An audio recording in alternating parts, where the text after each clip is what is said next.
ओम शांति। 30 जुलाई 2025। आज का पुरुषार्थ। आज बाबा ने कहा, देखो बच्चे, यह ड्रामा का अंत का भी अंत अर्थात क्लाइमेक्स पीरियड अर्थात हिसाब किताब चुकतू करने का समय चल रहा है। इसलिए सबसे पहले ड्रामा के हीरो पार्टधारी अर्थात त्यागी तपस्वी आत्माओं के हिसाब किताब किसी भी रूप में, चाहे तन मन धन जन संबंध संपर्क के द्वारा चुकतू होने हैं। परंतु जितना आपका योग पावरफुल होता जाएगा और जितना आप इस दुनिया से न्यारे हो तेरा तेरा करते जाओगे, उतना ही आपका हिसाब किताब हल्का होता जाएगा। बस आप बच्चों को योग के साथ साथ संकल्पों द्वारा बाप पर समर्पण होना है। यदि आप परिस्थितियों को देख परेशान होते हो अर्थात आपके अंदर मैं और मेरा है, जब सब कुछ बाप हवाले हो गया तो परेशान होने की जरूरत नहीं। देखो बच्चे, आपके संबंध संपर्क में आने वाली आत्माओं का अपना अपना हिसाब किताब है जो उन्हें ही चुकतू करना पड़ेगा, चाहे योग के द्वारा चाहे भोगना के द्वारा। इसलिए आपको उनसे डिटैच रहना है।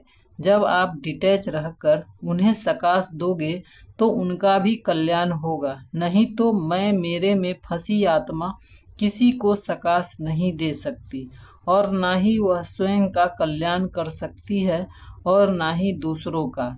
न्यारे होकर डिसीजन लेना व समझानी देना अलग बात है, परंतु उनके साथ परेशान हो जाना अर्थात बाप पर निश्चय की कमी की निशानी है।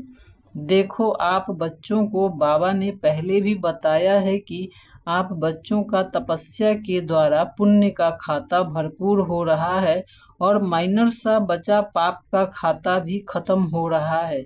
इसलिए अब अपना हिसाब किताब हल्के रह तेरा तेरा करके खत्म करो, अन्यथा फिर और हिसाब किताब बनते जाएंगे। इसलिए हर संकल्प बाप को समर्पण करो। बार बार मन बुद्धि पर अटेंशन रख, मन बुद्धि को पकड़ बाप के पास ले जाओ। यही सहज से सहज तरीका है हिसाब किताब चुकतू करने का। जब आप हल्के रहोगे तभी तो आप अन्य आत्माओं का कल्याण कर पाओगे। देखो, अभी तो दुनिया की आत्माएं अपना पुण्य का खाता खत्म करने में और पाप का खाता भरपूर करने में लगी हुई है। तो बताओ फिर अंत का सीन कैसा होगा।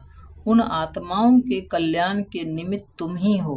पहले सभी खजानों से स्वयं को भरपूर करो, तभी आप बाप के कार्य में सहयोगी बन पाओगे। जितना इस समय आप बाप के सहयोगी बनेंगे उतने ही बाप के साथ का अर्थात अंतिम समय में बाप से मिलन के आनंद का अनुभव कर पाओगे। अच्छा, ओम शांति।